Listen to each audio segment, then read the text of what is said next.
What's the most disturbing secret you've discovered about someone close to you? She was my best friend of 7 years, we had literally been through it all together. I moved out of state with my now husband, but she convinced us both to move back to be closer with her, after about a year. We had no real ties to the state we had tried out, so we said screw it, let's go back, she's basically family. We were all so happy to be reunited. She was over almost every night for dinner. We all laughed and talked and had a blast. Best year of my life. Then slowly, she started trying to turn my husband and I against each other. Anytime we had an argument, like any couple does, she would text each of us about how right we were, trying to foster animosity between the two of us. With me, she started talking about how she had a plan B for us, that if my husband and I couldn't make it work, I could move in with her and we'd live happy lives together. With my husband, she started talking about her infertility issues and how she wanted to have a kid just like him, she just needed a sperm donor. This all happened at around the same time, and my husband and I compared texts and figured it out. She wanted to take his sperm, and have a baby with me. When confronted about it, she refused to admit anything and started lashing out at both of us.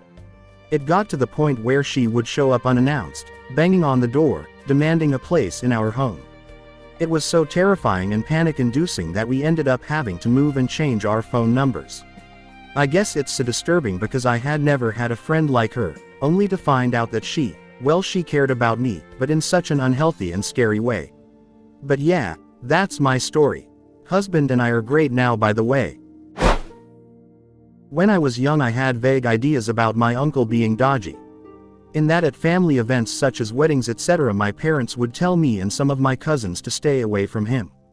When I was in year 8 we were doing a lesson in citizenship class where we had to cut out pieces from a newspaper, no idea why, and I came across an article saying he'd been recommitted to Broadmoor prison. Went home and googled him and found out he'd been in prison in the 80s for kidnapping and raping someone, and had been in and out of prison since for other offenses. He also tried to sue the Sun once for defamation since they printed something incorrect about him. He was awarded 1p by the court because it technically was defamation, but it was agreed that what they had printed couldn't have damaged his reputation any further. All I know is that he was in a halfway house for a long time, however from what I've gathered he was released around 5 years ago. Found out after his death that my great-uncle was a grand wizard in the KKK. Opened a chest in his attic with photos from rallies, lynchings, and cross burnings all around some rural part of Alabama. We were actually horrified by the discovery and suddenly realized why he was so negative towards his black hospice nurse who was otherwise kindhearted and caring with him and the family. Edit. Since a very large number of you want to keep calling me racist, telling me how much of a fuck up I was for burning everything. We, as in my family, I was 16 at the time and had no real say in what the adults, elders decided. We decided to burn all of it out of intense shame for what we discovered. We held prayer vigils through our local church for the people affected by his hatred. Had I been older, I might have taken some of the more damning photos and forwarded them to people who could have brought closure to victims. I made this post at great risk to remaining in my family as they would still see this as romanticizing his actions. To my family, simply speaking, his name is done so at great risk to your standing on wills remaining part of the family. So yes, I do feel like it's too late because the only thing I have is that my uncle was a member of the KKK for an unknown amount of time before 1950. My family has prided itself in being very inclusive towards other races, ethnic backgrounds. My 7th generation great-grandfather was a member of the Underground Railroad. Several of my other great-aunts and uncles were vocal figureheads of the civil rights movement. They acted as anyone with that much history behind them would in a moment of shock. They destroyed. Blame them if you wish, but please stop blaming me. I didn't make any decisions, and for me it's too late to report anything because I don't have any useful information on something that happened a very long time ago for me. I do sincerely apologize to anyone who sees their chances for closure going up in flames, but I can assure you that for how many other Klansmen I saw in those photos, surely some of their families have already submitted evidence after their passing. My uncle has literally been deleted from our family history, even in such detail as to remove his gravestone so that people cannot leave flowers for him. A friend told me she had a history of being abusive, even to the point of physically abusing men, as well as meddling in marriages. She claimed she was young and immature and past it. Then she started dating a friend and I got to witness elements of the abuse firsthand. Tried to protect the dude, tried to talk to him about it, but he'd hear none of it. Full denial of being abused because it hadn't gotten physically abusive at that point. Then she started meddling in the marriage of another friend while still in this relationship. In addition, uncomfy moments with me that the culmination of these things made me realize there's a good chance that she may be an actual sociopath. What disturbed me was the complete lack of remorse and the level of manipulative control she had over others, men in especially. Probably not the most disturbing thing on this thread, but I recently learned that my brothers and I are the product of our father's second family. Apparently he had a first family and my mother lured him away from them. His firstborn son was his name Junior and he apparently died in the 90s, about 10 years after he started a family with my mother. The guy I knew as my righteous and morally sound beacon in life straight up ditched his family for a new woman to start a new family.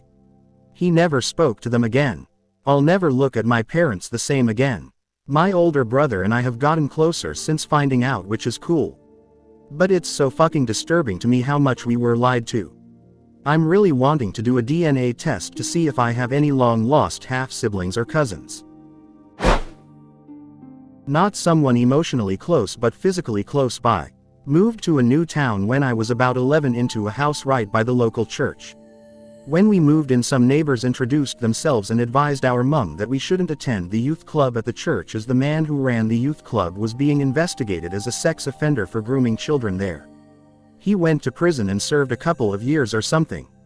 A few years later we found out after being released from prison he moved away and used a fake name. He found a girlfriend, obviously using his fake name, as if she googled his real name she'd find out he was a pedophile who he murdered. He's in prison for life now. This may not be the most popular answer, but my elderly mother in another state would lie to me about her health and well-being.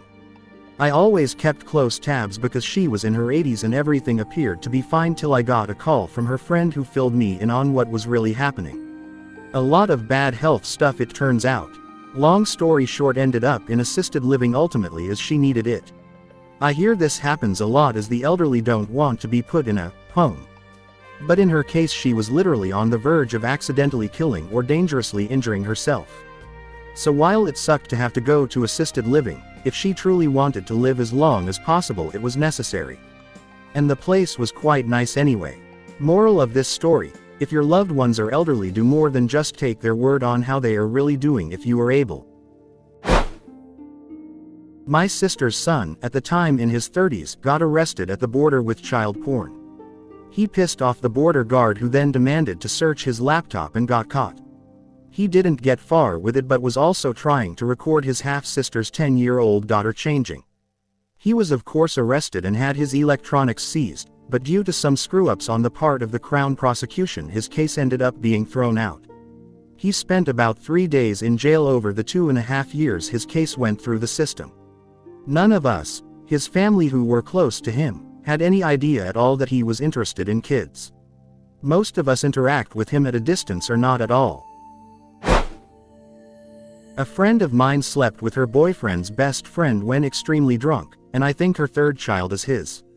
Not the boyfriend's. Her and her boyfriend have 2 kids together and this third kid looks like the boyfriend's friend, not the boyfriend. The first 2 kids have brown eyes and hair like both parents, the third is blue-eyed and ginger like the other guy. She's a childhood friend and I would rarely see her. When she told me what happened I did encourage her to tell her boyfriend. She told me while she was heavily pregnant, so I think she realized it was a possibility. It definitely was one time. She didn't imply it was forced or anything, but she used to be the kind of person who couldn't control their drinking and would end up in these situations as a teen. From what I heard of the situation, they were both incredibly drunk though. The reason I haven't said anything is because they have kind of a weird relationship as it is. I don't know him that well and I don't feel like it would help anything.